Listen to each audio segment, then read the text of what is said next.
que se você está aqui conosco desde sexta-feira, você vai olhar para esse conflito que está acontecendo lá em Gaza, e você vai olhar agora com outros olhos. Você vai entender que o resultado desse conflito vai ter como resultado final um maior ódio aos judeus no mundo. Pode me cobrar isso. E a mídia vai ter um papel muito importante, porque a mídia fica bombardeando todo mundo que Israel é um país opressor, que mata criancinhas. E eu não estou dizendo que Israel está certo ou está errado, não estou entrando nesse mérito, queridos.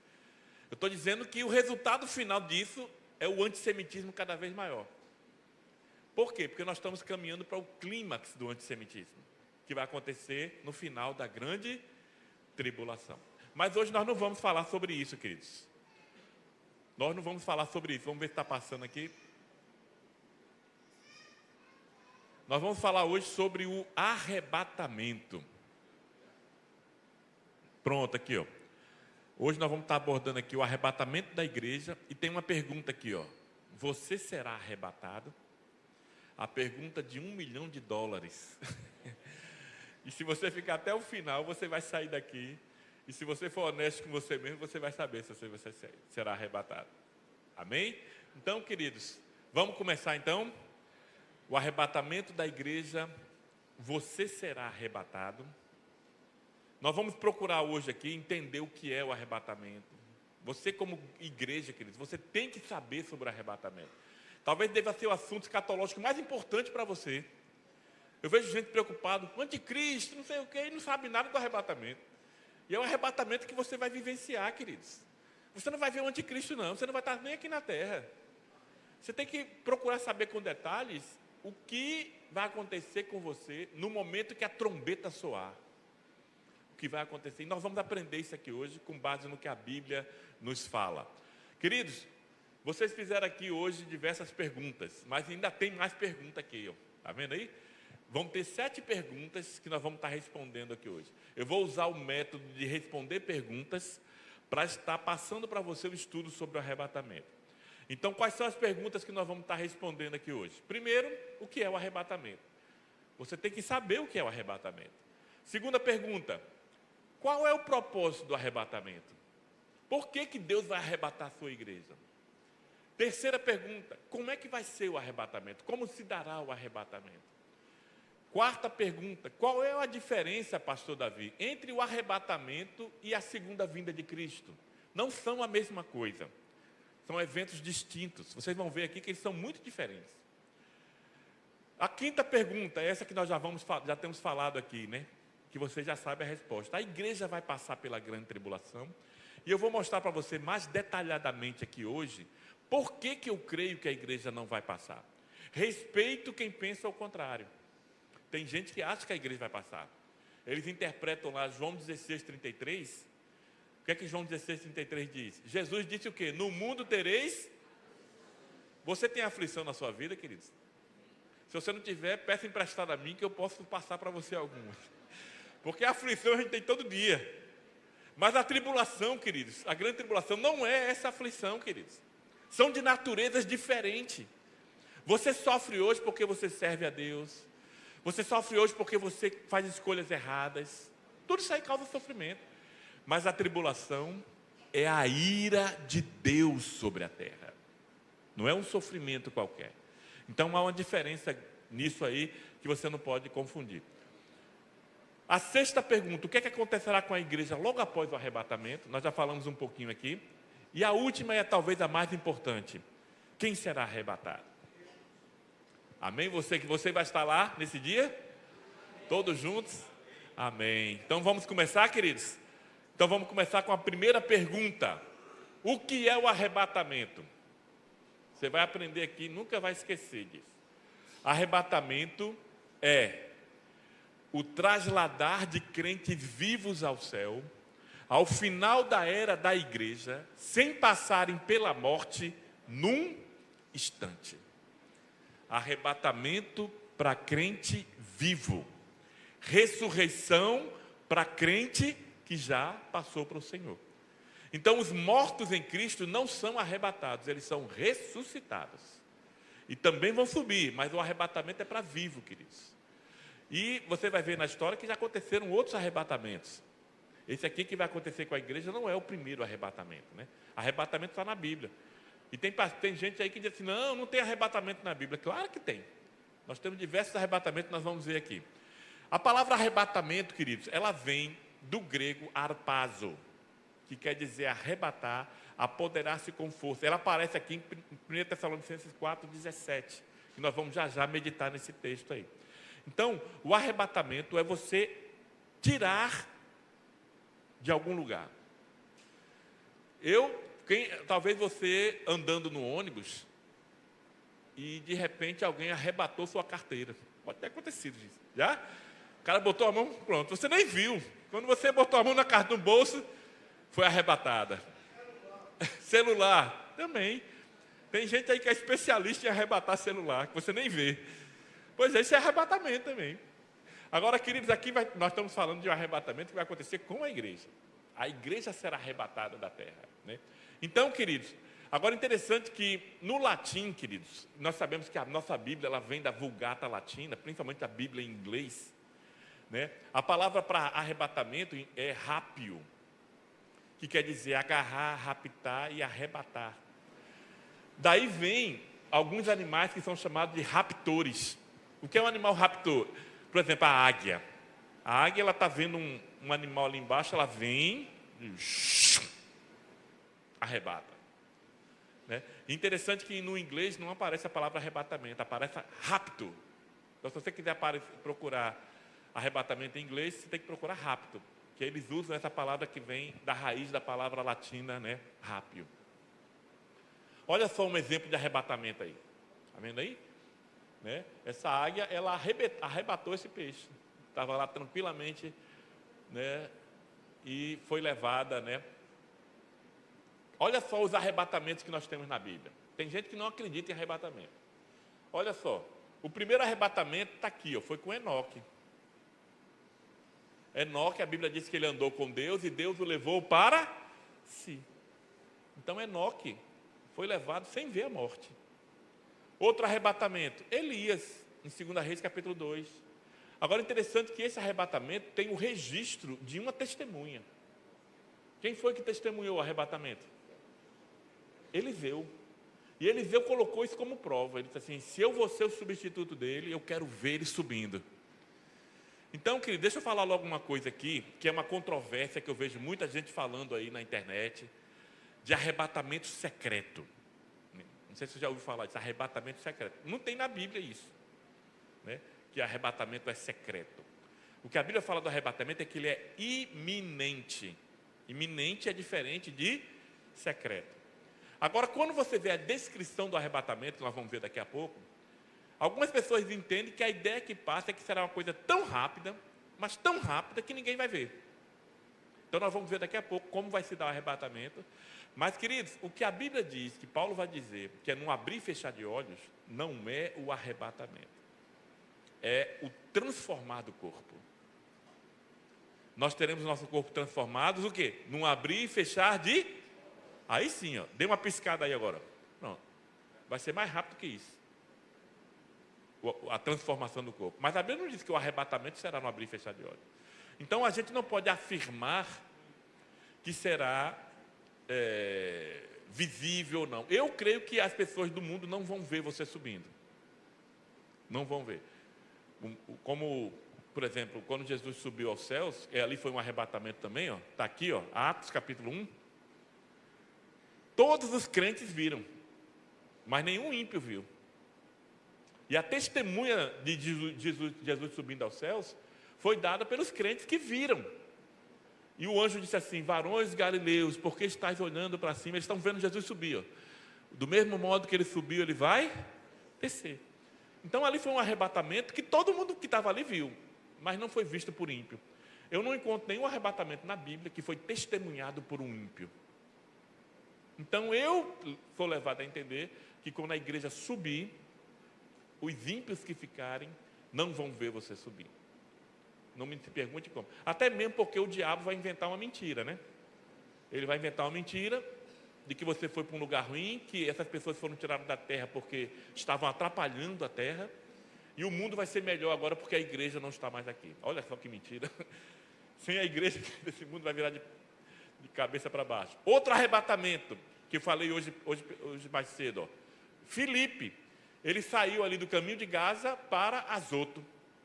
Foi um teletransporte, ele estava aqui e apareceu aqui. Você vê isso aí em Atos 8. Todos esses arrebatamentos aqui foram passados.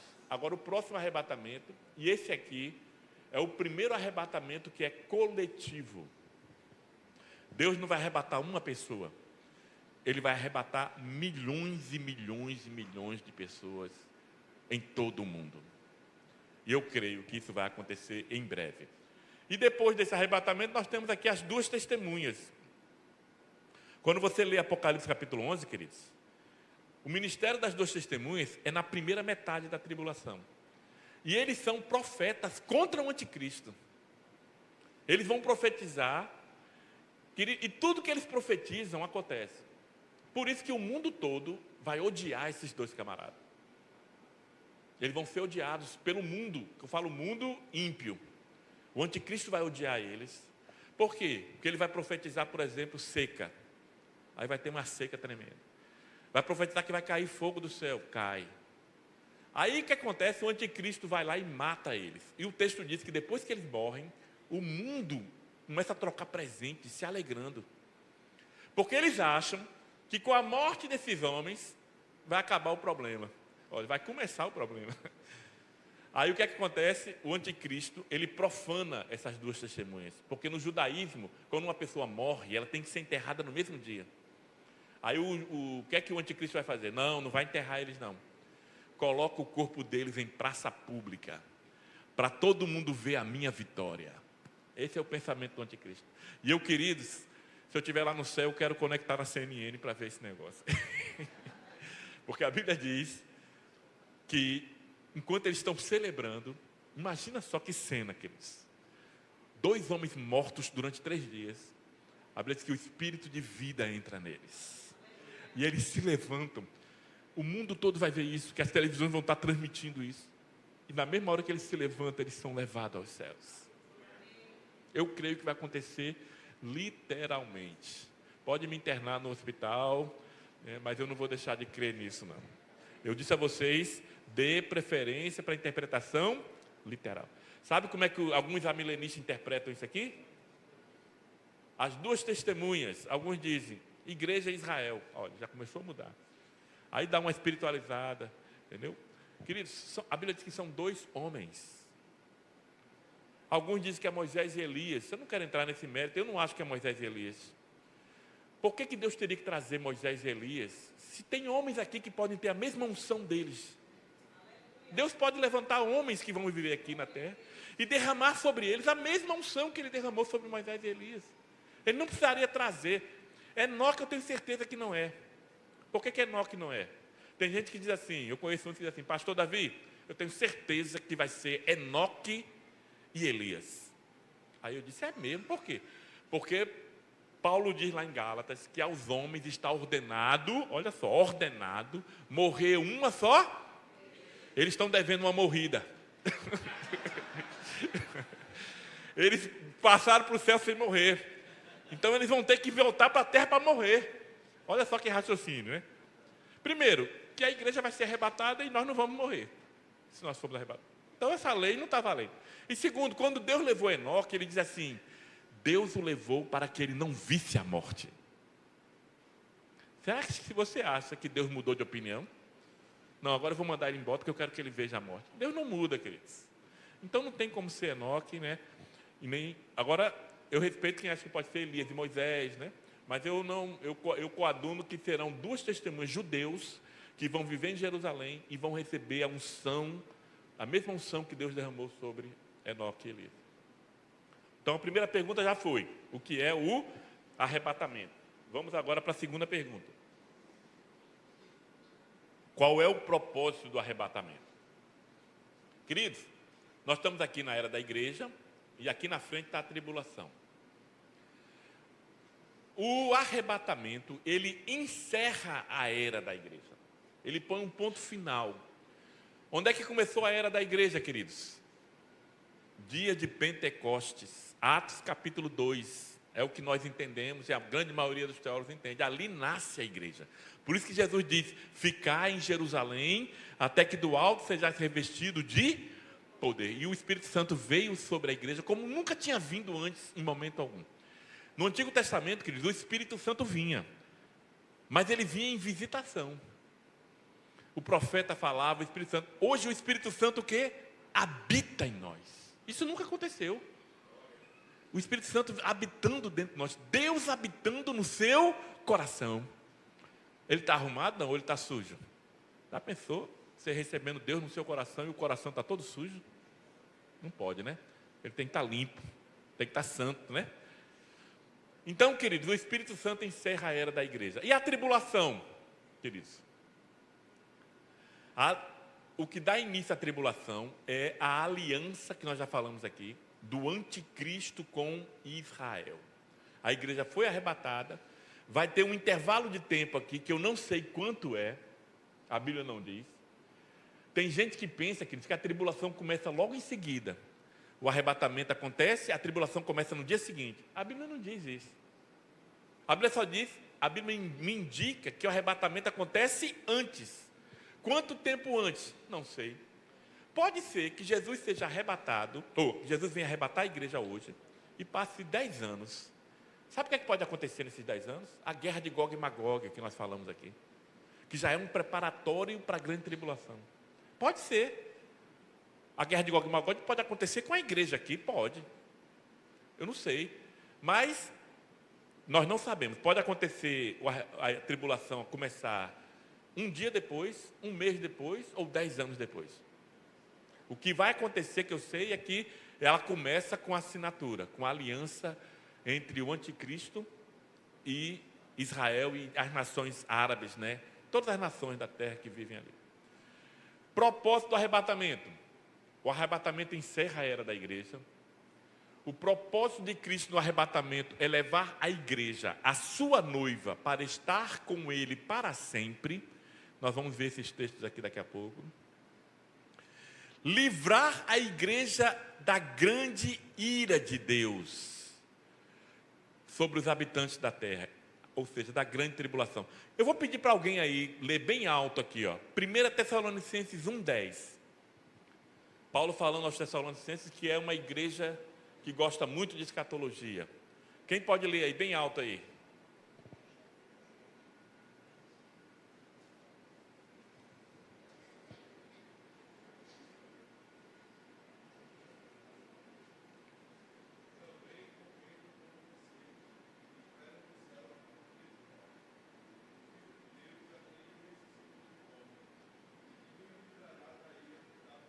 Olha aí, tem coisa mais clara do que essa? Nós esperamos a vinda de Cristo, que nos livrará, não é na ira, é da ira que virá. Deus não vai livrar a igreja durante a tribulação aqui não. Você vai escapar aqui não, não, Ele vai livrar você da tribulação. Nós temos diversas passagens aqui, Apocalipse 3:10, ele falando para a igreja de Filadélfia: como guardastes a palavra da minha paciência, ou da minha perseverança, também eu te guardarei da hora da provação, que há de vir sobre os habitantes da terra. Aqui eu vejo um propósito da tribulação para a igreja, e um propósito da tribulação para os ímpios. Para a igreja é o quê? Livrar. Para os ímpios é o quê? Provar. Os ímpios vão passar pela prova durante a grande tribulação. Então nós temos aqui diversos aspectos aqui, mas nós vamos nos aprofundar isso mais na frente. Como vai se dar o arrebatamento? Pronto, aqui eu preciso que você tenha muita atenção, né? Como vai ser passo a passo o arrebatamento. Queridos, o apóstolo Paulo, a primeira pessoa que fala de arrebatamento na Bíblia não poderia ser outra, é Cristo. Cristo é o primeiro a falar do arrebatamento, mas ele não dá detalhes. E Cristo não está preocupado em dar detalhes do arrebatamento. Ele só diz assim: vou vir buscar vocês, voltarei, vos levarei para mim mesmo. Nós vamos ver daqui a pouco. Mas Jesus não diz como vai ser, como é o processo, não diz nada disso. Quem vai dizer isso? Paulo. Paulo é o homem escolhido por Deus para revelar um mistério, O que é um mistério na Bíblia? É tudo aquilo que nunca foi falado antes, que é um segredo de Deus, que Ele vai revelar. E Paulo foi o homem que escolhido por Deus para revelar. Agora, Paulo aprendeu isso de quem, queridos? De Pedro? Você sabia que depois que Paulo se converte no caminho de Damasco, ele passa 14 anos para iniciar o seu ministério, a sua viagem missionária? Ele vai para a Arábia. Paulo, ele é apóstolo porque ele aprende diretamente de Cristo. Não foi Pedro que ensinou ele, não foi João. E ele diz aqui em Apocalipse 4, ele diz assim, olha, por palavra do Senhor. Jesus disse a Paulo como seria o arrebatamento. E ele vai transmitir à igreja como será que ele ouviu do próprio Cristo. Você vai ver isso daqui a pouco.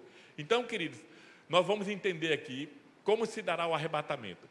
Esses versículos que vocês estão vendo aí, são versículos, não foi nem eu que separei eles, foi o pastor Thomas Ais, que é um estudioso. Ele separou aqui todos os versículos que falam do arrebatamento. Então você não vai ter trabalho de ir atrás. Já está aí. Agora, queridos, você tá observando uma coisa aí? Tem algum versículo do Antigo Testamento aí? Você encontra algum versículo do Antigo Testamento falando de arrebatamento? Não tem, porque é um mistério. Deus não falou, Deus não revelou aos santos do Antigo Testamento. Não revelou a nenhum profeta. Aliás, Deus não revelou nem a existência da igreja no Antigo Testamento. Deus guardou para si mesmo. Você vai entender esse mistério daqui a pouco. Agora, queridos, nós não vamos poder estudar isso aqui todo, né? Por exemplo, eu gosto muito desse aqui, ó, Tito 2,13. Aguardando a bendita esperança e o aparecimento de nosso Senhor Jesus Cristo. Queridos, mas eu vou selecionar aqui os 3 mais importantes. E esses 3 nos explicam como será o arrebatamento. São esses 3 aqui, ó. João 14, 1, 3. 1 Tessalonicenses 4, de 13 a 18. E 1 Coríntios 15, 51 a 53. Esse é o primeiro, Jesus falando. E esses 2 foram Paulo, que descreve como será o arrebatamento. Então vamos fazer aqui uma exegese agora desses textos. Não tão minuciosa, né, porque nós não temos tempo, mas vamos mergulhar nesse texto para entender. E mais uma vez eu digo, quando você está estudando um texto, você tem que estudar o texto à luz do seu contexto. O grande erro de muita gente é que pega um versículo e quer tirar uma ideia só estudando aquele versículo. Você pode estar tirando uma ideia totalmente equivocada. Esse versículo está dentro de um capítulo, que está dentro de um livro, que fala sobre alguma coisa, então você tem que fazer uma interpretação seguindo essas regras, como nós falamos aqui, ó, anteriormente. Então vamos começar aqui. Jesus, ele apresenta o arrebatamento. É a primeira vez, aliás, querido, deixa eu falar uma coisa aqui. Eu vou colocar aqui, ó, deixa eu botar o texto logo.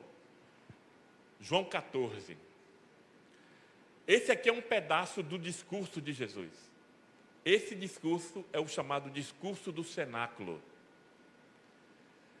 Eu considero para a igreja talvez o discurso, não que os outros não sejam importantes, mas o mais profundo para nós que somos igreja.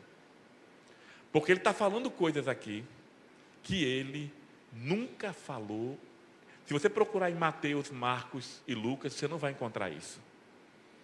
Só João revela isso. Ele vai falar coisas aqui que ele nunca falou para a igreja e para os seus discípulos. Aliás, que não está nem no Antigo Testamento. Jesus vai falar coisas extremamente novas, a menos de 24 horas dele morrer. Ele deixou para a última hora para falar as coisas mais importantes para a igreja. Esse discurso é tão grande que ele começa no capítulo 14. Aí tem ele começa no capítulo 13. O discurso começa no capítulo 13. Ele começa quando Judas sai. Você se lembra daquele? Os discípulos estão no cenáculo. Aí Jesus diz assim para Judas: Judas, o que você tem que fazer, faz depressa. Aí Judas sai, porque Jesus não quer falar com Judas lá. E Jesus só começa a falar o discurso depois que Judas sai. Aí ele fala de uma declaração, está lá em João 13. Ele diz assim: olha, eu vou para o meu Pai. Jesus está dizendo para os discípulos: eu vou deixar vocês. Faltava menos de 24 horas para isso acontecer. Aí os discípulos ficam o quê? Imagina só, você seguindo a Jesus durante 3 anos e meio, você é certo que Jesus vai vir reinar com você aqui na terra. Aí Jesus chega e diz assim: eu vou embora. Você não ia ficar preocupado? E os discípulos ficaram. Aí um diz assim: eu também vou com você. Eu não quero ficar nesse mundo não. Aí Jesus diz assim: para onde eu vou, vocês não podem ir agora. Aí os discípulos ficam tristes. Aí Jesus começa a explicar para ele, aqui, ó. Não se turbe o vosso coração. Porque eles estão turbados. Porque Jesus acabou de jogar uma bomba no colo deles. No capítulo 13, Jesus disse que ia embora. Aí Jesus vai dizer, ó. Credes em Deus, credes também em mim. Na casa, ele está indo para a casa do Pai. Ele diz assim, ó, na casa de meu Pai há muitas moradas. Se assim não fora, eu vos teria dito, pois vou preparar-vos lugar. Jesus está indo agora para preparar o nosso lugar. E quando eu for e vos preparar lugar, voltarei e vos levarei para mim. Queridos, ele está falando que vai voltar para ficar ou ele está falando que vai voltar para levar? Para levar, queridos. Eu não sei como é que alguém entende que Jesus está falando, não, ele vai voltar para ficar aqui na terra. Não. Ele está falando que ele vai voltar para nos levar. Para onde? Para a casa do Pai. Para que onde eu estou, estejais vós. Que promessa linda de Cristo. Você acredita que isso aqui é verdade? Eu tenho mais certeza disso do que o sol vai nascer amanhã. Eu tenho mais certeza que isso vai acontecer, como está escrito. Você tem dúvida que o sol vai nascer amanhã? Alguém duvida? Não precisa de muita fé para isso, né? Pois eu creio mais nisso aqui do que o sol vai nascer amanhã. Porque é palavra de Deus. E ele diz aqui, olha, para que onde eu estou, estejais vós também. Eu acho lindo isso aqui. Porque eu sei que aonde Jesus estiver, eu vou estar com Ele. Ele está no céu, eu estou com Ele. Eu não vou desgrudar dele um minuto. Não vou desgrudar dele um minuto. Eu não sei se eu vou estar tão perto, né? Eu tenho certeza que alguns vão estar mais perto dele do que eu. Mas eu quero estar o mais perto possível dele. Vou estar colado nele.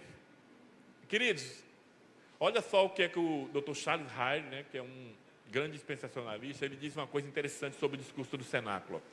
O discurso do cenáculo, que vai do capítulo 13 ao 16, e o discurso é encerrado com a oração sacerdotal no capítulo 17. No capítulo 17, Jesus orou por você, queridos. Ele diz assim, olha, eu não peço também somente por esses que estão aqui, pelos 12, mas por todos aqueles que vão crer. Nós estamos incluídos. Já pensou? Jesus orou por você. E ele diz aqui, ó, serve como uma sementeira daquilo que é encontrado mais tarde nas epístolas do Novo Testamento. O que Jesus vai falar aqui, nesse discurso, depois vai ser detalhado pelas cartas de Paulo, de Pedro, pelas cartas do Novo Testamento. Mas ele lança as sementes aqui. Coisas que nunca havia sido falado antes. Olha só. O que é que há de novo no ensino do discurso do cenáculo? Primeira coisa é o arrebatamento. O arrebatamento é novo. Ninguém nunca havia falado sobre isso. Outra coisa que há de novo no discurso do cenáculo. Que nós faríamos as obras maiores. Aí tem gente que fica assim, rapaz, eu vou fazer obras maiores do que Cristo? Pode fazer. Porque tudo que Jesus fez aqui na terra, Ele fez como homem, sabia? Se Ele fizesse como Deus, você jamais faria. Porque tem coisas que só Deus faz. Mas Jesus curou, Jesus ressuscitou mortos. E Ele fez com o auxílio do Espírito Santo, que você tem também. Então o próprio Jesus disse, vocês poderão fazer obras maiores do que os que eu fiz. Olha só que coisa tremenda. O ministério do Espírito Santo no Novo Testamento é revelado aqui. Ele diz assim, eu não vou deixar vocês órfãos. Mandarei um Consolador. E Ele vos ensinará todas as coisas. E o Espírito Santo está nos ensinando até hoje. A habitação de Cristo, a vida cristã, Ele fala a primeira vez aqui sobre isso. O mundo vai odiar vocês. Ele diz isso, olha, vocês vão ser odiados pelo mundo. O Espírito Santo vai ajudar a igreja na evangelização. Né? A igreja prega, mas quem converte é o Espírito Santo, não somos nós. O curso da era da igreja vai ser estabelecido. É estabelecido. E a oração agora é em nome de Jesus. Não existia isso antes, né? E a partir de agora, a oração é em nome de Jesus. Queridos, agora vamos então meditar um pouco mais nesse texto de Jesus. São apenas 3 versículos, mas tem uma coisa aqui interessante aqui. Né? Jesus fala assim, ó, ele usa uma linguagem que é uma linguagem de alguém que vai casar. Essa é a linguagem que ele está usando. Porque quando você ia casar nos tempos bíblicos, lembra do casamento de Rebeca com Isaac? Você não podia casar sem ter uma casa. Aliás, isso vale até hoje, viu, jovens? Você quer casar? Tem que ter a sua casa. Eu vejo alguns casamentos aí de jovens que estão empolgados, que vai casar e vai morar com os pais. Já começou errado. Porque a Bíblia diz assim, deixará o homem seu pai e sua... Esse deixar é financeiro, emocional, físico. O deixar não é abandonar. O deixar é você construir a sua própria casa. Então, um casamento judaico era assim. O pai, ele vivia com seus filhos. Aí o filho quer casar. Aí ele diz assim, olha, você quer casar, você tem que ter sua casa. E geralmente o filho, ele construía a casa perto do pai, vizinho ao pai. Porque um dia o pai ia morrer, quem vai substituir? O filho, que vai ser o novo patriarca. Então, a casa era construída na casa do pai, no mesmo local da casa do pai. Então, queridos, o que é que Jesus está dizendo aqui? Ó? Vou preparar-vos lugar. Ele está falando para a noiva dele. E quando eu for e vos preparar lugar, voltarei e vos levarei para mim mesmo, para que onde eu estou estejais vós. Porque depois que casa, os dois ficam juntos para sempre. Os dois serão uma só carne. Vamos ver como é que era um casamento judaico. Eu sempre leio a Bíblia, queridos. Eu enfatizo sempre isso.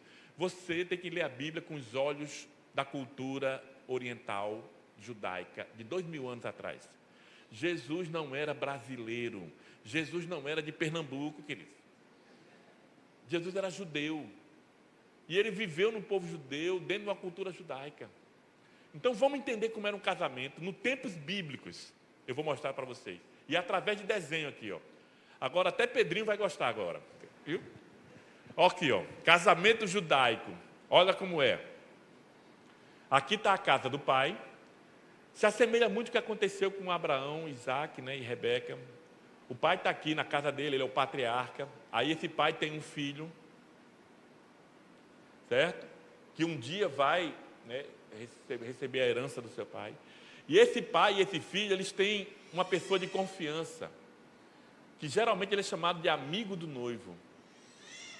Esse camarada, ele vai ajudar o noivo a encontrar a sua noiva. E ele não vai só ajudar, ele vai enfeitar a noiva depois. Você está identificando aqui as pessoas, né? Mas vamos ver lá na frente. Aí, o que é que acontece? O pai manda o amigo ir buscar uma noiva. Ele não sabe quem é. E ele vai, num determinado local, atrás da noiva para o filho, que vai ficar aqui. Aí o camarada vai lá, e ele pergunta se a noiva quer casar, e ela tem que dizer que sim, porque ninguém casa obrigado. E quando ela aceita, é dado um dote. Esse dote, queridos, é para a família da noiva que vai perder a sua filha. Porque na comunidade, antigamente, queridos, uma filha era uma mão de obra preciosa dentro de casa. Ela fazia tudo em casa. Aí aquele pai que criou aquela filha vai perder ela. Vai perder de graça? Não. Ele recebe um dote. É pago um dote. E no momento em que é pago esse dote, essa mulher agora, ela não é mais solteira. Ela não casou, mas não é solteira, ela é noiva. E na cultura judaica, a fidelidade do noivado é igual à fidelidade do casamento. Por isso que você vai ver que José quis deixar Maria escondida. Ele não quis falar para ninguém, porque eles eram noivos. E se saísse no WhatsApp da época, que Maria estava grávida de outro homem, apedrejamento, infidelidade. Aí José, agora eu admiro José, viu? Porque na cabeça dele, ele foi traído. Ele foi traído. Mas ele disse assim, não, mas eu vou em respeito a ela, não vou dizer nada. Aí Deus vai lá e se revela a José. E diz que o que está sendo gerado nela é pelo Espírito Santo de Deus. Nenhum homem tocou em Maria. E ele creu e se casou com ela. Então, queridos, depois que a noiva está comprometida, o que é que acontece? Ela fica aguardando. ó, o dote é pago, e o amigo do noivo volta. E o amigo do noivo diz assim, olha, ele vai chegar em qualquer momento. Ele vai preparar um lugar que quando a casa estiver pronta, ele vem buscar você. E ela está aqui aguardando. Queridos, se essa noiva aqui ama o noivo, como é que ela deve aguardar o noivo? Será que é assim? O namorado diz para a namorada, olha, eu não vou poder passar aí hoje. Não tem problema não. Você já veio aqui ontem. Essa mulher ama esse rapaz? Uma moça que ama um rapaz, ela fica contando as horas de vê-lo. Eu me lembro da minha época de namoro aqui, com aquela preciosidade que Deus me deu. Eu costumo dizer que eu orei muito, ela orou pouco. Aí Deus uniu. Queridos, quando uma pessoa ama, ela fica ansiosa para se encontrar com seu noivo. Deixa eu perguntar a você. Você está ansiosa ou ansioso para se encontrar com Cristo? Ou você vive uma vida aqui na terra como se Jesus fosse... Nem aí, ele pode voltar hoje ou amanhã. Existe um galardão só para aqueles que amam a sua vinda. Só em você amar a vinda de Cristo, você acordar de manhã e dizer assim, será que é hoje? Será que é hoje que eu vou me encontrar com o meu amado? Aí, queridos, ele constrói a casa, e quando a casa fica pronta, e ela está aqui, ó, ansiosa, não sabe quando vai ficar pronta, mas está esperando. Aí ele o quê? Vai buscá-la. Vai buscá-la e ele leva para onde? Para a casa do pai. E o que acontece aqui? A festa. Mas a festa não acontecia só aqui. Por quê? Porque a família da noiva está na outra casa. Aí muitas vezes, não eram todas as vezes, mas muitas vezes, tinha um banquete aqui e tinha um banquete lá. Por isso que muitas vezes demorava 7 dias, um banquete de casamento. Aí aqui tinha outro banquete. Agora com a família da noiva. O que é que isso ensina para mim, queridos? Que Jesus foi preparar lugar lá no céu para nós.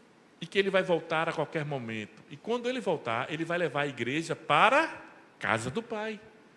E vai ter o quê? As bodas do casamento. Mas tem que ter uma festa aqui na terra também. Aí ele volta. Volta agora com a sua noiva. E vai agora o quê? Celebrar a festa aqui na... Queridos, toda festa de casamento tem o noivo, tem a noiva e tem o quê? Os convidados. Aí você pergunta, pastor, quem são os convidados? Vou lhe dizer, nós não estamos entrando no milênio aqui, porque Jesus não vai voltar no final da tribulação. No milênio, então, quem vai estar aqui? Todos os judeus e gentios justos que não receberam o sinal da besta, que entraram no milênio, convidados. Eles estão com as vestes limpas, porque quem está com veste suja não participa da festa. Os ímpios estão com as vestes sujas, por isso que eles não podem entrar. Aí os santos do Antigo Testamento que ressuscitam vão participar da festa, vão estar conosco, e durante 1000 anos vamos estar aqui, né, celebrando, né, no reino de Deus. Aí, ó, o banquete da noiva. Meu lugar é esse aqui, ó. Esse aqui, eu já estou marcando aqui meu lugar aqui no banquete. Queridos, agora vamos para o segundo texto. Esse é mais profundo. Eu disse a vocês que Jesus é o primeiro a falar sobre o arrebatamento, mas ele não detalha. Quem detalha é Paulo. E Paulo detalha muito o arrebatamento aqui. Antes de eu ler o texto, querido, não fica se prendendo nisso aqui não, viu? Isso aqui é só um desenho, não vai ser assim não. Os esqueletos saindo para... Isso aqui não é assim. Eu uso a ilustração aqui só para enfeitar, mas não se prenda o que está escrito, não as imagens, né? Queridos, a igreja de Tessalônica é uma igreja assim que ela se preocupava muito com relação à vinda de Cristo. Paulo esteve lá e aí Paulo falou sobre isso. Só que eles ficaram com algumas dúvidas. E começou a disseminar entre a igreja que Jesus só ia voltar para quem estava vivo. Então todo mundo dizia assim, olha, quem morrer vai perder. Porque eles esperavam que Jesus voltasse naquela época. Aí começou a disseminar isso aí, estava muita gente preocupada. Rapaz, fulano, a irmã Mariazinha morreu aqui. Não vai para o céu. Perdeu. Porque Jesus vai buscar só quem está vivo. Era esse o pensamento. Querido, você sabia que Paulo escreveu 4 cartas aos Tessalonicenses? Só 2 estão no cânon. Porque geralmente era o seguinte, muitas vezes eles mandavam alguém procurar Paulo e levavam uma carta cheia de dúvidas. Aí Paulo respondia a carta, aí daqui a pouco eles mandavam outra, e era assim, ó. Então nós não temos as perguntas, nós temos só as respostas. E aqui é uma resposta que Paulo está dando a um questionamento dele sobre isso, sobre as pessoas que estavam morrendo na igreja e que não iriam mais ser arrebatadas. Aí Paulo vai começar e diz aqui, ó o que Paulo diz. Não queremos, porém, irmãos, que sejais ignorantes com respeito aos que dormem. Paulo usa essa expressão dormir para a morte do crente. Porque na visão cristã, o crente, ele não morre, ele dorme e está aguardando a sua ressurreição. Né? Então, Paulo está falando aqui dos crentes da igreja que já partiram. Aí ele começa, não queremos, porém, irmãos, que sejais ignorantes com respeito aos que dormem, para não vos entristeceres como os demais, porque tinha gente na igreja triste. Você já foi em enterro de ímpio? Não tem coisa pior. Porque você só pode dar palavra de esperança no enterro de ímpio para quem está vivo. Não tem como você dar uma palavra de esperança para quem está morto. Então não é fácil um enterro de ímpio. Porque realmente aquela pessoa selou o seu destino em vida.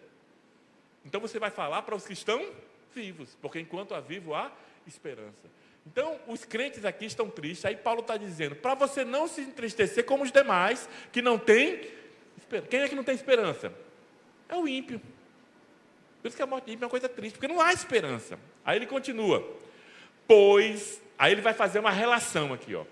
Se você crê que Jesus morreu e ressuscitou, isso é verdade ou não é? Assim também, Deus, mediante Jesus, trará em sua companhia os que dormem. Olha, ele já começou a trazer uma palavra de conforto. Ora, ainda vos declaramos, aí ele fala, por palavra do Senhor. É aquilo que eu falei para vocês. Paulo está dizendo, quem me falou isso foi o próprio Senhor Jesus.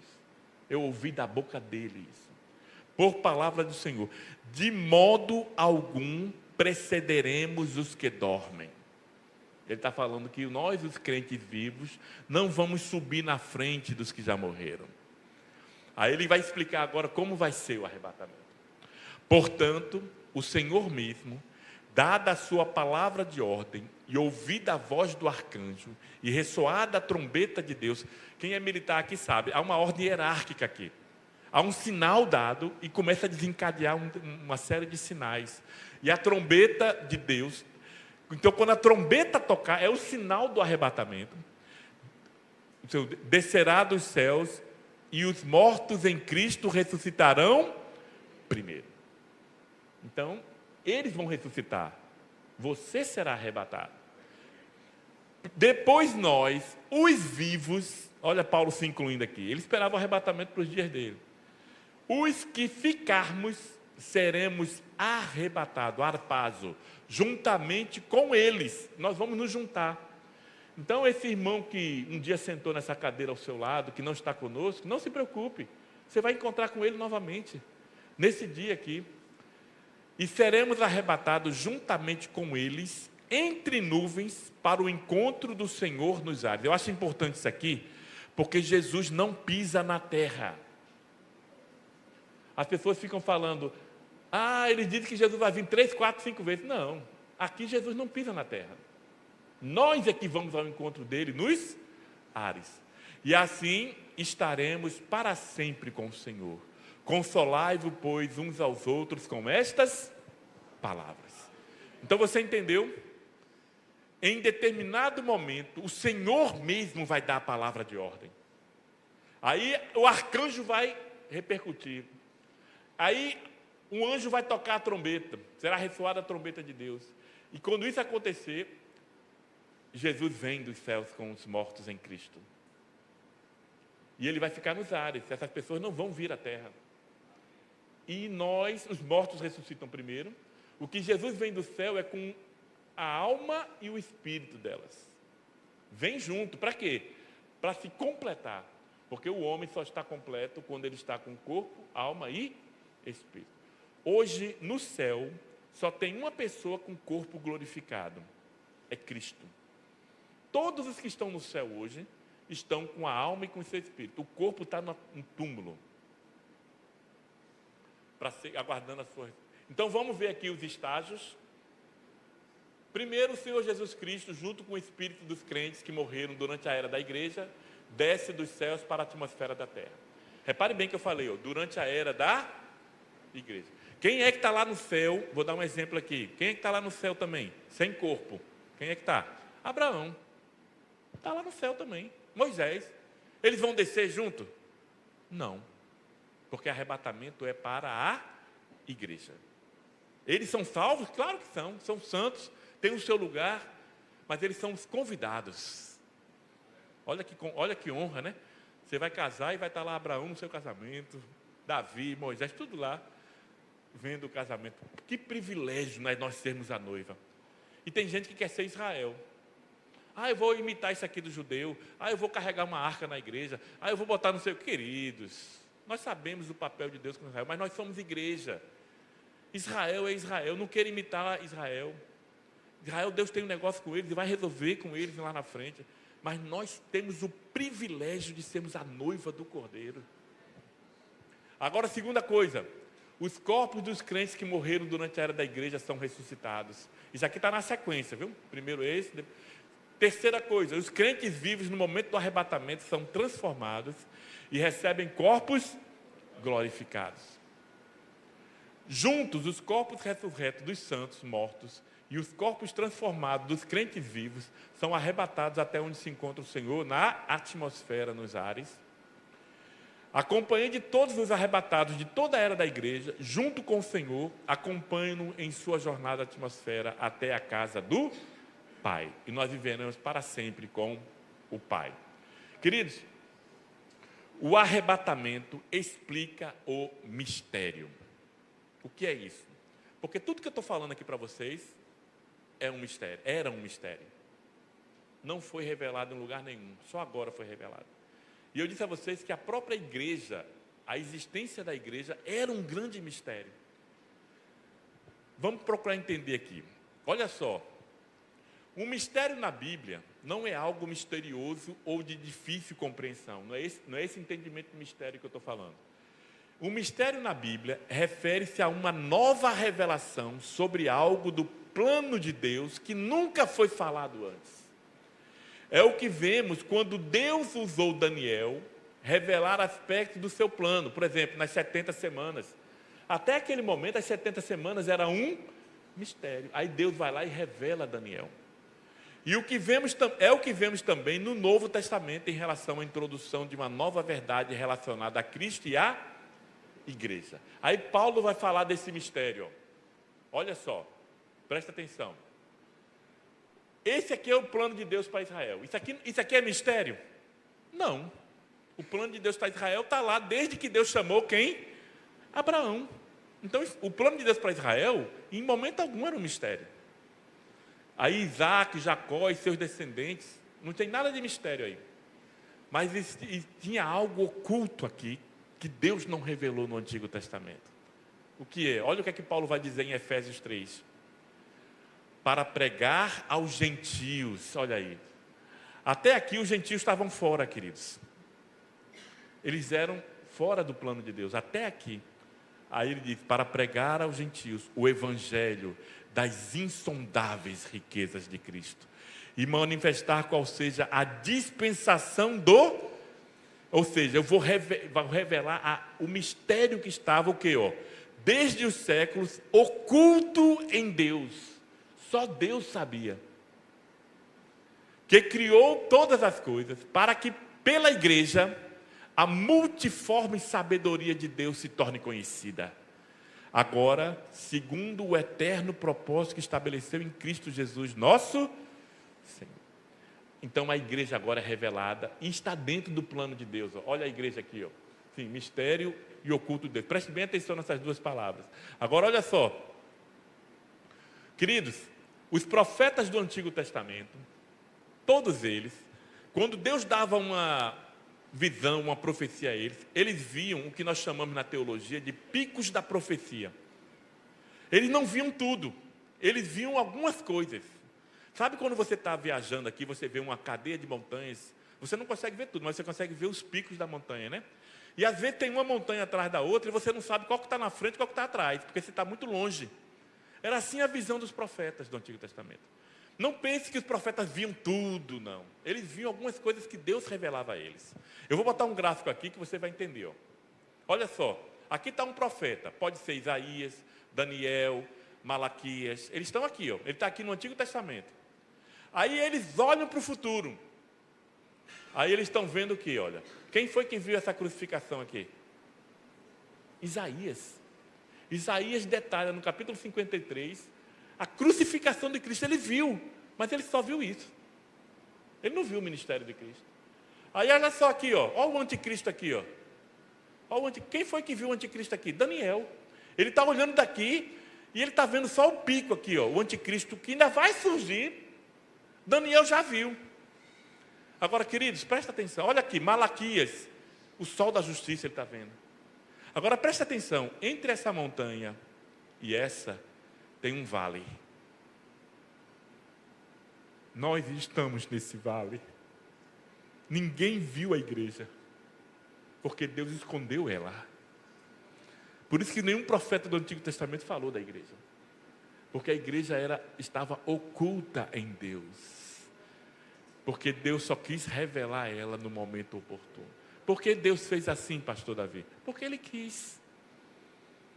Lembre-se que tudo que Deus revela aqui aos profetas, o diabo sabe. Viu? Na mesma hora que os profetas são revelados de alguma coisa, o diabo fica sabendo. Porque ele está ali vendo. E aprove a Deus não falar da igreja. Tem uma coisa em Daniel, eu não me lembro agora qual é o capítulo, que Daniel, ele tem uma revelação de Deus, e ele vai começar a escrever, aí o anjo diz assim, não escreva. Eu fico com a curiosidade tremenda, eu sou curioso. Mas o que foi que ele viu que... Aí o anjo diz assim, porque isso aí não é para agora. Isso é para os últimos dias. Eu tenho uma forte suspeita que Daniel chegou a ver a igreja, mas não foi permitido que ele revelasse. É só suspeita, viu, querido? Tem nenhuma base teológica, não. É só uma mera suspeita. Porque que Daniel viu algo e não foi permitido a ele revelar, isso está lá no livro de Daniel. Então, vocês estão entendendo aqui? Então, a igreja não aparece em lugar nenhum. Então, por quê? Porque a igreja estava oculta em Deus. E ela foi revelada depois da morte de Cristo. E aqui está a igreja. Você está vendo que eu não misturei a igreja com Israel? Eu não misturei. Eu botei a igreja aqui em cima e eu continuei com Israel aqui embaixo. Porque a igreja, no meu entendimento, não substituiu Israel. Ela entrou num lapso de tempo que Deus colocou. Deus parou o plano dele com Israel e disse, eu vou agora tratar com a igreja. Aí o que é que vai acontecer com essa igreja, queridos? Arrebatada. Aí Deus vai voltar novamente, completar o seu plano com Israel. Vocês entenderam então o mistério de Deus? Esse é o mistério. Queridos, as parábolas do reino de Mateus capítulo 13, elas retratam esse mistério na igreja. Todas aquelas parábolas dizem respeito à igreja. Por que é chamado de mistérios do reino? Porque o reino não era mistério, mas o que o reino seria postergado e que a igreja ia surgir era um mistério. E Jesus revela isso em forma de parábolas. Depois você faça uma leitura que você vai ver bem direitinho o que é que acontece na igreja, né, ao longo das parábolas do reino. Aí, queridos, qual é a ligação do arrebatamento com Israel? Tem alguma coisa a ver? Queridos, eu gosto de futebol, viu? Não sei se você gosta. Aliás, orem pelo meu time que está muito mal no Campeonato Brasileiro. Eu e Levi somos torcedores do Fluminense, viu, pastor? Está em último lugar. Eu estou dizendo isso. Pedro também. Pedro é nosso artilheiro, né? Eu estou dizendo isso, querido, porque é o seguinte, eu vou fazer uma relação agora de futebol, mas não se escandalize, é só uma ilustração, como se fosse uma parábola. Você que gosta de futebol e assiste futebol, e você está vendo um jogo, e você está vendo dois times jogando um contra o outro. Do lado de fora tem um banco de reservas, não tem? E você que gosta de futebol, você sabe o seguinte: quando você está do lado de fora e você vê o técnico, chega para um jogador e diz assim, vai aquecer aí que você vai entrar. Aí o jogador, e você vê, o jogador não entrou ainda, mas ele está fazendo o quê? Está se aquecendo. Ele está aquecendo porque quando ele entrar em campo, ele já tem que estar aquecido. Pois deixa eu dizer uma coisa para você. Quem está jogando hoje é a igreja. Israel está no banco de reserva aqui, ó. E Deus está trabalhando conosco. O plano de Deus é conosco hoje. Nós é que fazemos o plano de Deus aqui na terra. Mas vai chegar uma hora que Deus vai fazer uma substituição. Deus vai mandar Israel aquecer, ó. Israel vai entrar no lugar de quem, queridos? A igreja. Claro que isso aqui é só uma ilustração de quem gosta de futebol, mas vai acontecer. A igreja é arrebatada e os olhos do plano de Deus se voltam para Israel novamente. Aí vai ter toda a tribulação. Por isso que a tribulação é para Israel, porque é ele que vai estar aqui em ação durante o período. Olha só o que é que diz Lucas 21, olha. Falando de os sofrimento, cairão ao fio da espada e serão levados cativos para todas as nações. Isso aqui aconteceu com Israel, até que os tempos dos gentios se completem. Isso aqui é um outro estudo, tempo dos gentios. Sabe quando é que começou o tempo dos gentios? Com Nabucodonosor, que ele começou a dominar sobre Jerusalém. Por isso que ele fala, Jerusalém será pisada pelos gentios, pisada. E Jerusalém começou a ser pisada com Nabucodonosor. E deixa eu dizer uma coisa para você, Israel, você vai dizer que Israel, que Jerusalém não é pisada, continua sendo pisada hoje. Mas pastor, não tem um governo de Israel? Lá tem, mas Israel não manda na sua própria terra. Você sabia que o monte do templo, onde tem aquela mesquita dourada, que é o coração de Jerusalém, onde ficava o templo de Salomão e o templo que Herodes reconstruiu, você sabe que quem manda ali são os árabes? Fica no coração de Jerusalém, mas quem manda são os árabes. Porque Jerusalém continua o quê? Sendo pisada pelos gentios. Mas vai ser quando? Até que os tempos dos gentios se completem. E vai se completar na segunda vinda de Cristo. Aí o tempo dos gentios acabou. E vamos agora para o último versículo. O último versículo que nós estamos estudando aqui. E esse aqui ele vai falar do nosso corpo. O capítulo 15 de 1 Coríntios, queridos, ele fala, é um capítulo que fala da ressurreição. Certo? E olha o que é que Paulo diz aqui, olha. E agora digo isso, irmãos, que a carne e o sangue não podem herdar o reino de Deus. O que é que Paulo está falando? Que ninguém chega diante de Deus com essa carne que você tem hoje. Não pode. Essa carne é corruptível. Mesmo que você seja um crente, mas esse seu corpo é corruptível. Ele recebeu a herança do pecado.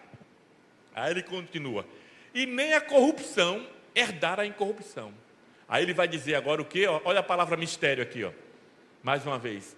Quando você vê essa palavra, você diz assim, lá vem coisa que ninguém nunca disse antes. Aí Paulo vai fazer uma revelação tremenda. Ele vai dizer assim, ó, eis que vos digo um mistério. Nem todos dormiremos, mas transformados seremos todos num momento. Essa palavra aqui em grego é átomo. É o piscar de olhos aí, ó. Não abrir e fechar de olhos. É esse tempo que vai levar para transformar esse corpo corruptível num corpo incorruptível. Ó, num abrir e fechar de olhos. Aí ele diz, ao ressoar a última trombeta, a trombeta soará, os mortos ressuscitarão incorruptíveis e nós seremos transformados. Porque é necessário que este corpo corruptível se revista da incorruptibilidade e que o corpo mortal se revista da imortalidade. Esse era o versículo que eu mais tinha medo na época que eu era crente em São Raimundo. Eu não já falei para vocês? Que eu estava na igreja, eu conhecia esse versículo. E eu morria de medo, porque olha só o que eu ouvi isso aqui, olha. A trombeta soará. Agora deixa eu contar uma coisa que eu acho que eu contei da outra vez que eu tive aqui. Né? Vocês vão rir, porque não foi com vocês. Queridos, Levi sabe bem disso, nós somos de uma família cristã. Nossos pais, pela sabedoria de Deus, criaram os filhos no Evangelho. Mas Deus não tem neto. Deus só tem filho. Você que é filho de crente, não pense que o seu passaporte está carimbado porque você é filho de crente. Você tem que ter um encontro pessoal com Cristo. E eu não tinha. Mas eu sabia que eu estava errado. Sabe aquele camarada que sabe que está errado e continua errado? Era eu. Porque no domingo eu estava na igreja cantando. E na segunda, na terça, na quarta eu estava na escola fazendo tudo que o mundo faz. E no domingo, novamente, paz do Senhor, irmãos. Porque enganar pastor é fácil. Enganar os irmãos é fácil. Mas a Deus ninguém engana. Eu vivi muito tempo na minha vida, queridos, com essa vida.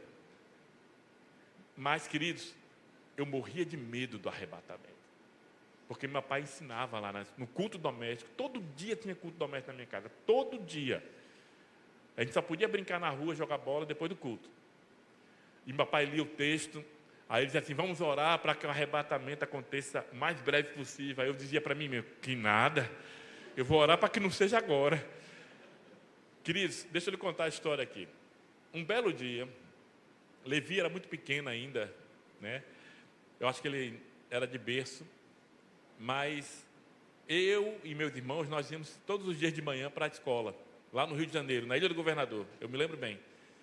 E meu pai era militar, sargento, e ele ia trabalhar. E nesse dia eu não fui para a escola. Como é que Deus faz? A Bíblia diz que Deus fala de muitos meios e muitas maneiras, né? Ele escolheu uma maneira para falar comigo que é inédita. Aí eu não fui para a escola porque eu tive algum problema de saúde e fiquei em casa. E minha mãe ficou em casa também. E se tem uma pessoa que eu tenho certeza que vai subir, é minha mãe e meu pai. Eu tenho certeza, eu tenho convicção. E eu sabia que eu não ia. Aí está só eu e minha mãe em casa. Minha mãe está fazendo o almoço, como toda dona de casa, panela no fogo. E quando eu entro no banheiro da minha casa, era um apartamento que tinha uns pilotis assim, e tinha uma área interna aqui, que é uma área de serviço, que tinha combinação com todos os outros apartamentos. Aí eu entrei no banheiro e minha mãe na cozinha. Quando eu estou no banheiro, o bendito do vizinho do terceiro andar tinha comprado um pistão, eu acho, um trompete, e ele resolveu ensaiar naquela hora. E ele tocou o negócio assim como se fosse um chamamento. Ele fez tan, tan, tan, tan, tan. Aí quando eu estou no banheiro, eu disse, é o arrebatamento. Ó, aqui, ó, a trombeta. Queridos, vocês estão rindo porque não foi com vocês. Na minha cabeça era o arrebatamento. Aí, queridos, eu saí do banheiro às pressas. Aí eu disse assim, vou atrás da minha mãe. Porque eu tinha certeza que se ela estivesse em casa, não era. Queridos, quando eu entro na cozinha, eu juro a vocês, 2 panelas no fogo acesa. E o canto mais limpo. Aí eu tive certeza. Eu fiquei. Aí eu fui para a sala. Eu devia ter, queridos, uns 14 anos, 13 anos. Eu fui para a sala e comecei a chorar. Eu fiquei chorando na sala, fiquei, Senhor, e agora? Quando eu estou chorando, eu ouço um barulho na porta, minha mãe tinha ido na vizinha pegar sal. Que é muito comum lá no Rio, você pegar, não tem sal aqui. Ela foi lá, exatamente naquela hora. Aí quando eu vi minha mãe, eu enxuguei as lágrimas, me abarrei com ela, ela disse, que é isso, menino? O que aconteceu? Eu não ia dizer a ela, né? Foi nada não, mãe. Foi nada não. Queridos, na mesma hora Deus falou assim, dessa vez não foi verdade. Mas se preparem.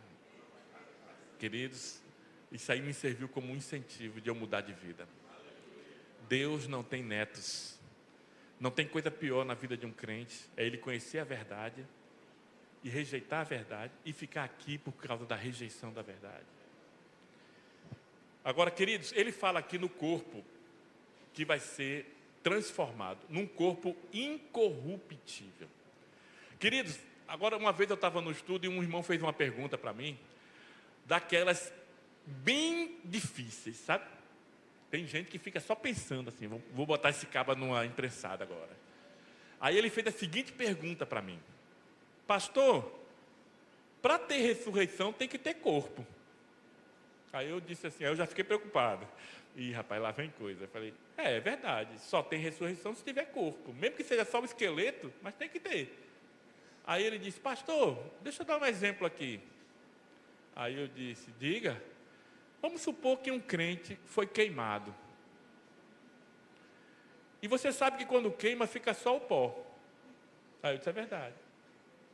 Aí ele disse, alguém jogou o pó no mar. E o peixe comeu o pó. E depois alguém foi comer o peixe. Cadê o corpo, pastor? Queridos, existe uma lei da natureza que é chamada lei de Lavoisier. Eu falei aqui logo cedo e repito, todas as leis da natureza foram descobertas pelos homens, mas foram criadas por Deus. E a lei de Lavoisier, ela diz assim, ó, na natureza, nada se perde, nada se cria, tudo se transforma. O que é que isso quer dizer? Que aquele corpo que foi queimado, ele se transformou, mas não se perdeu. Deus sabe onde está cada átomo dele. Ah, mas foi um peixe que comeu e depois foi outro peixe, mas Deus sabe onde está cada partícula dele. Porque o meu Deus é todo poderoso. Para Ele não há nada difícil. E quando a trombeta soar, aonde tiver cada partícula dessa, Ele vai juntar. E vai ressuscitar. Porque Ele disse que vai ressuscitar. E eu creio. Mais uma vez, pode me internar na casa de saúde aqui, mas eu vou continuar crendo. Pode me chamar de doido, mas eu creio, porque para Deus nada é impossível. Qual a diferença de arrebatamento e segunda vida? Eu vou passar rápido aqui, porque o tempo já foi. Isso aqui nós já vimos em alguma parte aqui, né? E eu vou rapidamente passar naquele slide que nós já vimos, que é o slide do plano de Deus. Só aqui você já começa a perceber a diferença de arrebatamento e segunda vinda. Olha só. No arrebatamento, queridos, você sobe. Na segunda vinda, você desce. Então, no arrebatamento, sempre quando você estiver lendo um versículo sobre a vinda de Cristo, aí você fica assim, isso aqui é arrebatamento ou segunda vinda? É só você fazer esse teste aqui. Eu vou dar uma série de dicas aqui para você, ó. Vou dar uma série de dicas aqui para você, ó. Aqui estão os 3 versículos que nós estudamos, mas todos esses versículos aqui são um arrebatamento, viu? Todos. Alguém já teve o trabalho de separar para você. E todos esses versículos aqui são segunda vinda de Cristo. Repare que a segunda vinda de Cristo tem aqui o Antigo Testamento, ó, Daniel, Zacarias, mas não tem aqui, porque o arrebatamento não é revelado no Antigo Testamento. Agora, queridos, eu vou dar uma dica aqui, vou dar várias dicas, que você não precisa decorar esses versículos, não. É só você ver as dicas que eu vou dar, que você vai ler um versículo e você vai saber se é arrebatamento ou não. Vamos lá, eu vou colocar aqui, ó. Aqui desse lado está o arrebatamento e aqui desse lado está a segunda vinda. Aqui naquele gráfico que eu mostrei aqui, que eu sou esse aqui, ó, tá vendo? Aqui somos nós aqui voltando. Aqui nós estamos subindo, então vamos lá. O arrebatamento é o trasladar de todos os crentes salvos. Na segunda vinda ninguém sobe. Ninguém sobe na segunda vinda. O arrebatamento, os santos são trasladados e vão para a casa do Pai. Os santos voltam à terra, tá vendo? Aqui a gente sobe e aqui a gente desce. A terra não é julgada no arrebatamento. Na segunda vinda a terra vai ser julgada e a justiça vai ser estabelecida. Não está predito no Antigo Testamento. A segunda vinda está predito com muita frequência no Antigo Testamento. Iminente, acontece a qualquer momento, sem sinais. Aqui não, aqui é repleto de sinais. Está vendo aqui? Mateus 24 está repleto de sinais disso aqui e não disso aqui. Outras dicas aqui, ó. Apenas para crente. O arrebatamento só vai afetar os crentes. A segunda vinda vai afetar toda a humanidade. Arrebatamento antes do dia da ira, ou seja, antes da tribulação. Aqui, depois do dia da ira, depois da tribulação. No arrebatamento não há menção de Satanás. Na segunda vinda, ele é preso. No arrebatamento, Cristo vem para os seus. Na segunda vinda, Cristo vem com os seus. Cristo vem nos ares, Cristo vem à terra. Cristo busca a sua noiva, Cristo vem com a sua noiva. Somente os seus os verão, todo olho o verá. Agora eu vou fazer uma prova aqui, viu? O seminário tem prova, vamos fazer uma prova agora. Eu vou dizer um versículo e vocês vão dizer se esse versículo é arrebatamento ou segunda vinda, tá certo? Lá em Mateus 24. Porque assim como o relâmpago que sai do Oriente e se mostra no Ocidente, assim será a vinda do Filho do Homem. Arrebatamento ou segunda vinda? Alguém aqui acha que é arrebatamento? Muito bem, nota 10. Pastor, eu já fiz essa prova aí e o resultado não foi bom não, em outros lugares. Por que é segunda vinda? Porque quando um relâmpago rasga o céu, todo mundo vê. A segunda vinda de Cristo vai ser visível para toda a humanidade. O arrebatamento os ímpios não verão. Amém? O arrebatamento começa a tribulação e aqui na segunda vinda começa o reino milenar de Cristo. Então não está clara agora a diferença. Então quando você estiver lendo a Bíblia vai ficar muito mais fácil. A igreja passará pela grande tribulação. Queridos, nós já falamos muito sobre isso aqui. Eu dei vários argumentos. Eu vou passar de forma mais rápida. Aqui estão as 4 visões. Existem até algumas outras aqui, mas essas aqui são as mais comuns. A visão de que a igreja vai passar, está vendo aqui a era da igreja, tribulação e arrebatamento. Então, o arrebatamento acontece depois. Aí tem essa outra visão aqui, que é a mid, que diz que a igreja vai passar pela primeira metade. E que, quando for começar os 3 anos e meio final, ela é arrebatada antes. Por isso que algumas pessoas associam as 2 testemunhas com a igreja. Porque eles simbolizam que aquelas 2 testemunhas é a igreja sendo arrebatada. Aí nós temos essa outra visão aqui, que essa aqui eu acho terrível. Que vai uma turma antes que foi aprovada e quem ficou em recuperação vai depois. Querido, não existe isso. Porque se isso aqui for verdade, Jesus vai casar com a noiva pela metade. Vem só os braços, as pernas e o restante vem mais tarde. Isso aqui inclusive fala de salvação até pelas obras, porque esses daqui vão ter que fazer merecer ser salvos. E aqui está a nossa visão, queridos, que é a que nós cremos, ó. Que todos os crentes serão salvos antes do arrebatamento. E por que eu creio assim, queridos? Olha só aqui os eventos da tribulação, nós já falamos sobre isso aqui, né? Esses eventos aqui mostram que a tribulação, ela é para Israel, ela não é para a igreja. E eu vou dar aqui alguns argumentos aqui de por que a igreja não está em nenhum lugar aqui dessa grande tribulação. Qual é o propósito? Nós vimos o propósito do arrebatamento, né? Agora vamos ver os propósitos da tribulação. Tempo de preparação para a restauração e conversão de Israel. Eu não falei para vocês que é através da grande tribulação que Israel vai se converter. O remanescente judeu vai se converter. Chamado de tempo de angústia para Jacó, é Israel, queridos. O nome dele foi trocado.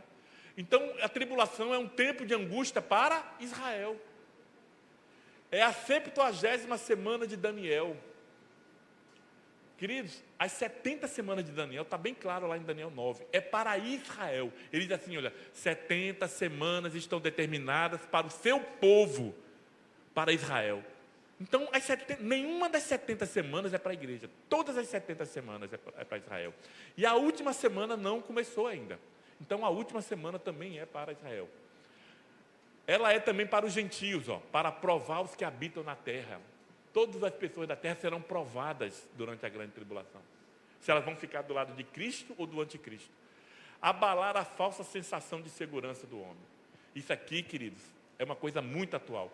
O homem, devido ao seu conhecimento tecnológico, ao seu conhecimento secular, ele está se achando quase que um Deus. Não, eu posso prever tudo. Não tem nada que nos surpreenda. Aí na tribulação, Deus vai virar esse mundo de cabeça para baixo. E os doutores e os cientistas vão ficar com a mão na cabeça, sem saber por que está acontecendo. Vão acontecer coisas aqui na Terra que nunca aconteceram antes. Algumas já aconteceram. Se você pegar, por exemplo, as pragas do Egito, vai muita coisa que aconteceu nas pragas do Egito, quem sabe que aconteceu literal, vão acontecer de proporções universais na tribulação. Então lá, você quando lê a juízo das taças, das trombetas, vocês vão ver que são coisas que já aconteceram no passado. Mas agora vai acontecer em toda a terra. Então, terremotos, epidemias, grandes sinais no céu e na terra. Queridos, deixa eu falar um pouquinho sobre epidemia aqui. Nós passamos por uma epidemia. O Covid-19 foi uma epidemia. E todos nós sentimos na pele o que foi o Covid-19. Quando você chega no quarto selo, lembre-se do selo do livro, está lá em Apocalipse capítulo 6. A Bíblia diz que Jesus abre o quarto selo. Quando ele abre o quarto selo, a Bíblia diz que vai morrer 1/4 de todos os habitantes da terra. Hoje, se a população da terra for 8 bilhões, seriam 2 bilhões de pessoas. Não é milhões não, é bi. E ele vai dizer, morrem de quê? Guerra, fome e epidemia. Está lá em Apocalipse. A palavra no grego é epidemos, lançado sobre todos. É isso que quer dizer epidemia. Demos quer dizer todo, epi, lançado sobre. Então, eu entendo que vai ter uma epidemia de um vírus infinitamente maior do que o Covid-19. E eu não estou falando isso para meter medo em ninguém. Não tenho intenção nenhuma aqui de amedrontar ninguém. Mas o poder de transmissão desse vírus, ele vai ser muito maior, mas muito maior do que foi o Covid-19. O Covid-19, ele só era transmitido pelos olhos, pela boca e pelo nariz. Você tinha que estar com a mão contaminada, aí você coçava o olho, você transmitia, porque ele entrava no seu organismo pelo olho, ou então pelo nariz, ou pela boca. Por isso que as pessoas andam com lenço. Esse vírus, queridos, eu entendo que o contato dele vai ser pelo ar. E esse vírus ainda está para surgir. E ele vai surgir durante a grande tribulação. Eu creio nisso porque a Bíblia fala que vão morrer 2 bilhões de pessoas. Queridos, 2 bilhões de pessoas morrerem em poucos anos é um contágio espetacular. Absurdo. E um vírus, ele viaja rapidamente. Se uma pessoa está contaminada aqui, entrou no avião, pronto, esse vírus vai chegar em outro país rapidinho. Eu não estou querendo amedrontar, mas é o que Apocalipse nos revela. E eu creio. Forçaram o homem a escolher entre Cristo e o anticristo. Esse é um dos maiores propósitos da grande tribulação para a humanidade, é forçar ele a escolher entre Cristo e anticristo. E a igreja atualmente experimenta tribulações, mas ela não experimenta a grande tribulação. As tribulações que você enfrenta não são a grande tribulação. Aí a natureza da igreja, o propósito da igreja difere do propósito de Israel. A igreja é um mistério de judeus e gentios unidos num só corpo. Alguém tinha perguntado para mim, queridos, hoje, se um judeu se converter a Cristo, para efeito de profecia bíblica, ele é igreja, ele não é Israel. Ele é judeu, tem sangue judeu, mas ele se converteu, sobre ele pairam as profecias da igreja, ele vai ser arrebatado. Quando a Bíblia fala de Israel, está falando dos judeus que não se converteram. Esses que ela chama de Israel, o judeu nacional, né, o Israel nacional. A igreja não está designada para ira, tem esses versículos aqui, que alguns nós já lemos aqui. A igreja é prometida a libertação da hora da provação, nós já falamos. Em todos os momentos da história humana em que Deus derramou sua ira sobre a terra, ele livrou os justos. Dilúvio, livrou Noé. Sodoma e Gomorra, livrou Jó e suas filhas. Porque Deus não joga o seu juízo, a sua ira sobre os justos. Razões de ser pré-tribulacionista. Isso aqui vocês vão receber aqui, o próprio Senhor, a igreja será liberta. Isso aqui tudo que a gente já falou aqui. Iminência, queridos, é uma característica do arrebatamento.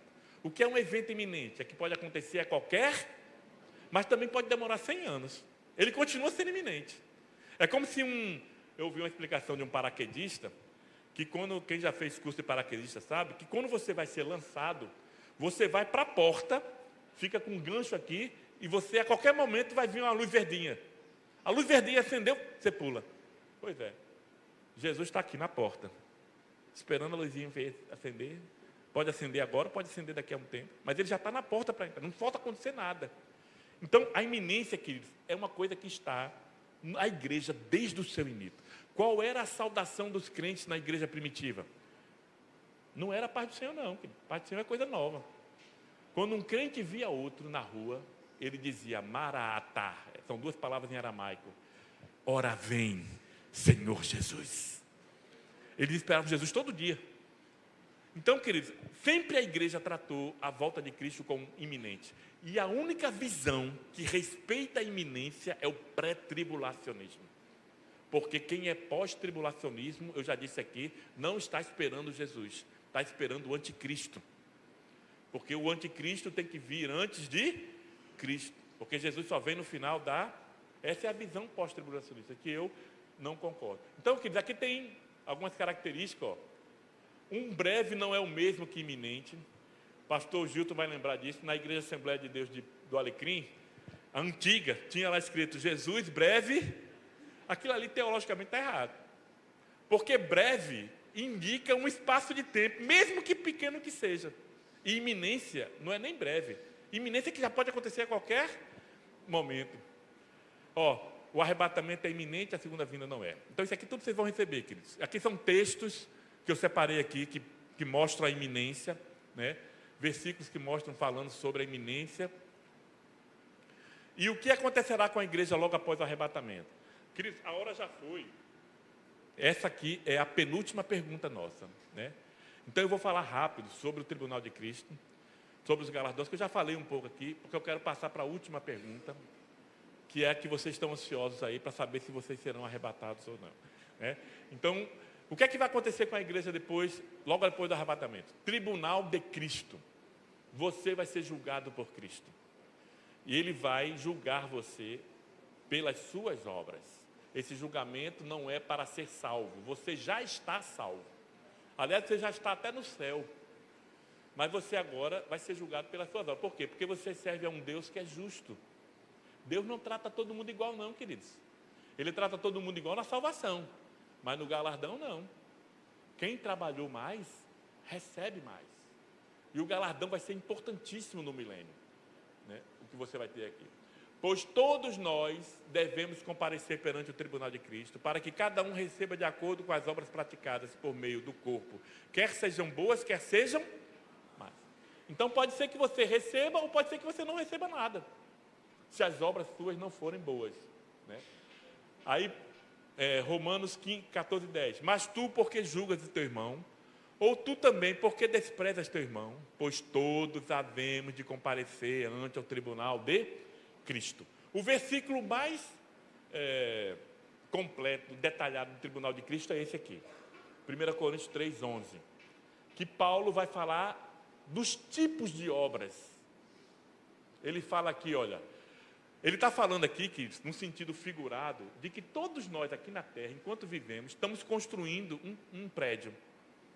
Você está construindo um prédio agora. E o material que você pode construir é esse aqui, ó. Ouro, prata, pedras preciosas, madeira, feno ou palha.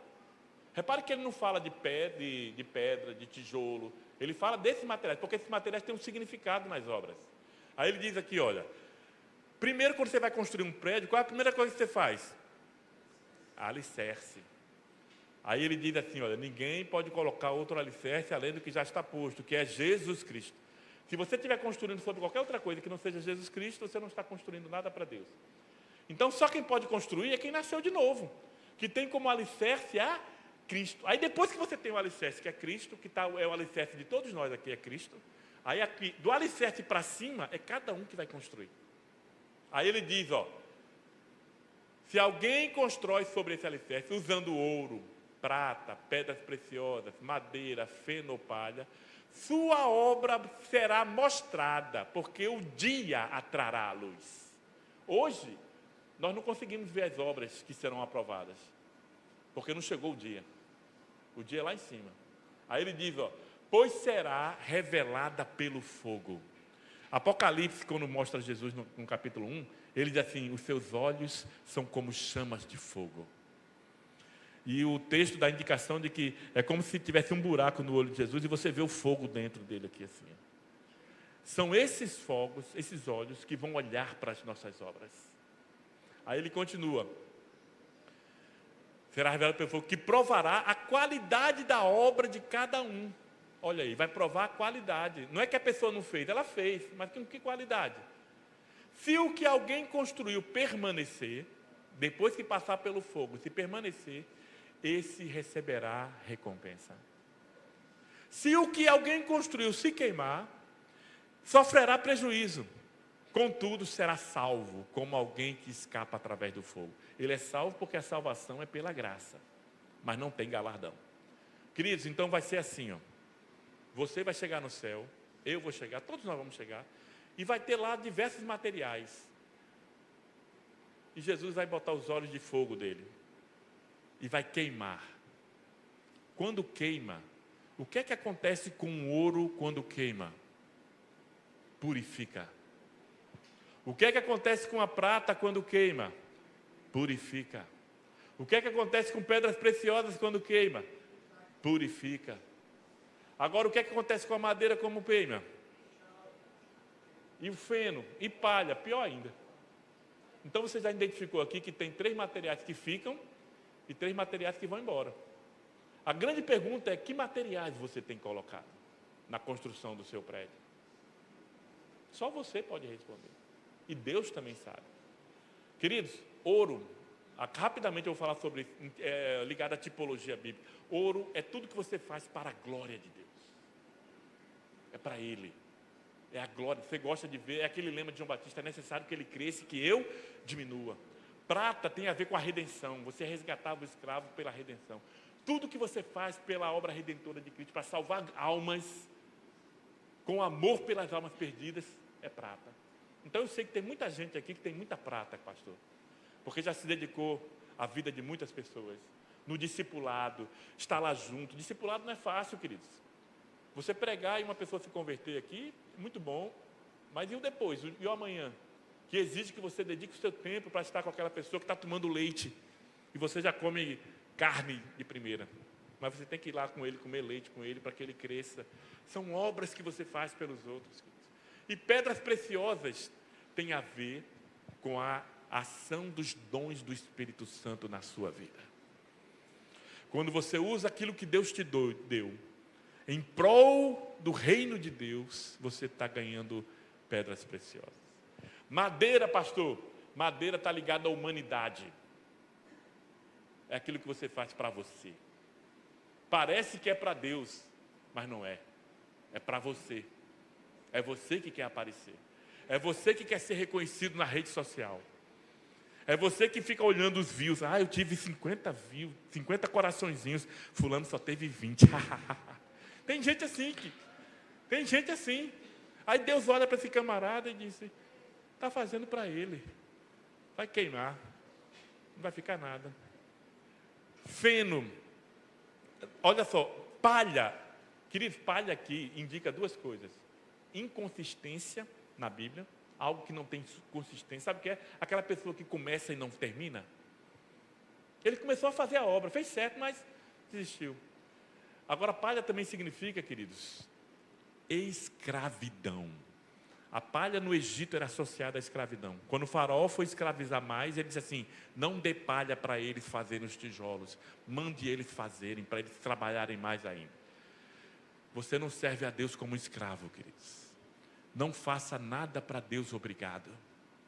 Ah, eu tenho que ir, o pastor está me chamando, tenho que ir, senão vão reclamar. Ou então, se eu não for, Deus vai me castigar. Se for pensando assim, não vá. Porque é palha. Vai ser queimado. Não vai ter resultado nenhum na sua vida. Então, queridos, que Deus nos abençoe. Vamos correr aqui, olha. Isso aqui vai ficar para vocês, né? Ouro, prata, pedras preciosas, feno, negligência, é aquela pessoa que faz a obra de Deus de forma relaxada, tá? Faz, mas faz de forma relaxada, não dá o seu melhor. E as obras que serão aprovadas, ó, ouro, prata e pedras preciosas, nós já falamos aqui. Obras que perecerão. E agora a última pergunta, né? Quem será arrebatado? Né? Vai ser mais ou menos assim, ó. Esses aqui estão na janela ali, ó. Uns foram, outros ficaram. A pergunta é: quem vai e quem fica? Né? Eu vou botar aqui rapidamente. A Bíblia tem vários versículos de quem será arrebatado. Eu não vou parar nisso aqui não, porque a hora já foi. Mas eu vou contar aqui uma história a vocês. E eu quero que você preste muita atenção. Jesus falou muito por parábolas, né? E eu vou contar tipo uma parábola aqui agora, que não está diretamente na Bíblia, mas tem a ver com a Bíblia. Queridos, preste bem atenção aqui, para você entender agora quem será arrebatado. Qual era a profissão de Jesus antes de iniciar o seu ministério? E ele aprendeu esse ofício com quem? Com o pai. Então eu queria que você imaginasse a cena agora. Jesus deve ter uns 14 anos de idade. Queridos, não está na Bíblia não, viu, queridos? Eu estou só contando essa história para ilustração, para você entender o que é que eu vou falar. Carpinteiro nos tempos de Jesus é diferente de um carpinteiro hoje. Um carpinteiro hoje, ele só mexe com madeira. No tempo de Jesus, um carpinteiro mexia com pedra, ferro, madeira, ele mexia com tudo. Um carpinteiro construía uma casa sozinho. Então ele mexia com pedra também. E Jesus, a função de Jesus era essa, ajudando o pai dele. Então eu quero que você entenda uma coisa aqui, ó. Jesus e seu pai estão lá na carpintaria de Nazaré. Aí terminou o dia de trabalho. E Jesus ajudando o pai dele, porque ele trabalhava com seu pai. Tem uma mesa assim enorme na frente deles, onde eles deixam todo o material. O que é que tem nessa mesa? Pedra, prego, tem prego de ferro e tem prego de madeira. Você sabe que existe prego de madeira, né? Prego de madeira, ele é da cor do ferro, mas ele é de madeira. Aí tem ferro, tem prego, tem madeira, está tudo lá espalhado, lá, tudo espalhado. Aí José chega e diz assim: Jesus, vou lhe dar uma missão aqui. Ele diz: pois não, papai, eu quero que você separe só o que for de ferro, os pregos de ferro, porque eu vou precisar amanhã. Então a missão de Jesus qual é? Separar só os pregos e deixar madeira, deixar pedra, deixar o restante. Queridos, Jesus tem duas formas de fazer isso. Ele pode ir uma por uma procurar, isso aqui é pedra. Só que tem prego que é de madeira. E como é que ele vai identificar? Ele vai ter dificuldade. Ele pode pegar um prego de madeira, que não, de madeira pensando que é de ferro. Existe uma forma prática de Jesus fazer isso. Qual é? Aí eu vou pedir para o pessoal colocar aquele vídeo aí, rapidamente aqui. Pode dar um play aí, presta atenção aí. Aí estão as madeiras.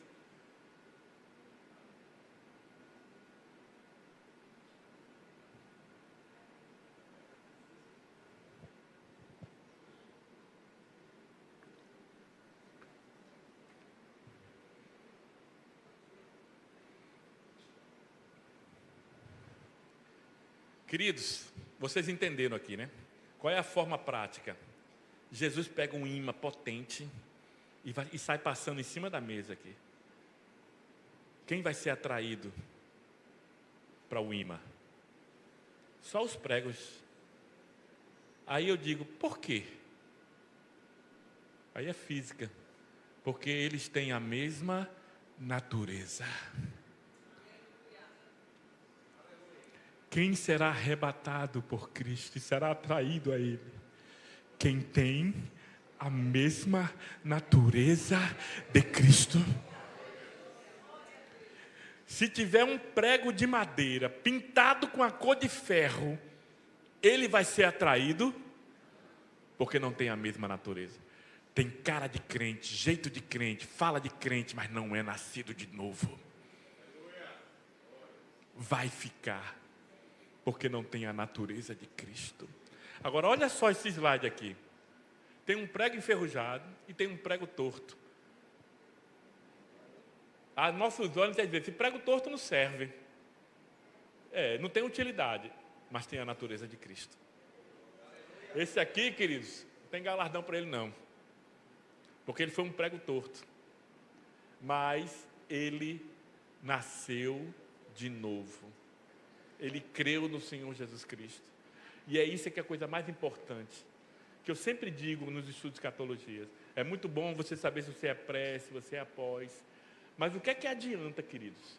Você está certíssimo na sua teologia, na sua escatologia, mas quando o imã passar, você não vai ser atraído a ele. Porque você não nasceu de novo. Então, queridos, respondendo a pergunta que nós fizemos aqui de $1 milhão, vai ser arrebatado quem tem a natureza. E o que é ter a natureza de Cristo, pastor Davi? Foi aquilo que nós viemos falando aqui. É você tendo forjado em você cada vez mais o caráter de Deus. É você agir como Jesus age. É você não agir, queridos, achando que tudo é normal. Não, todo mundo faz isso. Eu tenho muito medo quando o crente fala isso, sabe, pastor? Não, mas todo mundo faz. E o fato de todo mundo fazer quer dizer que está certo? O que é que Jesus faria? Essa é a pergunta que eu tenho que saber. Eu gosto muito daquela série Chosen, e tem uma coisa naquela série Chosen interessante, não sei se você já notou, que quando a série começa, tá os peixinhos tudo nadando na mesma direção. É o mundo. Aí de repente Deus salva um, aí ele muda de cor e muda de direção. E ele está nadando contra a maré. E contra o cardume. Mas ele não para de nadar. Aí daqui a pouco o outro. É o crente, queridos. Nadando contra o mundo. Você tem que incomodar o mundo. Um sinal de que você não está bem é que o mundo gosta de você. Opa, eu gosto tanto daquele rapaz, não incomoda ninguém. Aí tem uma coisa errada. Nós temos que incomodar esse mundo corrompido. Então, queridos, que Deus nos abençoe. Hoje à noite nós vamos estar encerrando aqui, mas não vai ser escatologia, viu? Escatologia nós terminamos hoje aqui. E pode passar o último slide aí, ó. E a pergunta que fica para vocês é essa aqui, ó. Você está preparado? Se não tiver, uma vez eu dei um estudo desse numa igreja, só tinha crente. Só tinha crente. E eu falei sobre o arrebatamento da igreja. E no final eu senti de Deus fazer um apelo para crente. Queridos, até diácono veio para frente. Porque, queridos, o que é que adianta você se preocupar com a opinião dos outros ao seu respeito? Eu vivi muitos dias da minha vida preocupado com o que os outros iam falar de mim. Aí eu tinha uma capa. Eu criei uma capa para enganar os outros. Por quê? Não, eu não quero que ele pense mal de mim. Deixa eu dizer uma coisa para vocês. O pastor Gilton nunca vai julgar vocês. Ele quer o melhor de vocês, mas ele não vai ter o poder de fazer um julgamento de vocês. Não é a ele que vocês vão prestar contas. Um dia todos nós vamos prestar contas a Deus. E não adianta você querer enganar Deus, queridos. A Deus ninguém engana. Então a coisa mais honesta é você ser sincero com você mesmo. Você ser sincero e dizer assim, eu estou precisando ter um concerto com Cristo, se você tiver. Porque senão você vai chegar nesse dia e vai passar por essa situação. Quem sabe Deus me trouxe aqui esse congresso para isso. Para alertar tantas pessoas que precisam, você que está me ouvindo também pelo YouTube. Quem sabe Deus precisa ter um encontro novamente com você. Que você está como a igreja de Éfeso, esfriou no amor e está vivendo uma vida, achando tudo normal. E nós estamos vendo aqui, nós vimos aqui nessa série de estudos, que nós estamos caminhando para as últimas horas, queridos. Não dá tempo de brincar de crente. A hora de brincar de crente já passou há muito tempo. Aquilo que você tiver a fazer para a obra de Deus, faça e faça o mais rápido, em nome de Jesus.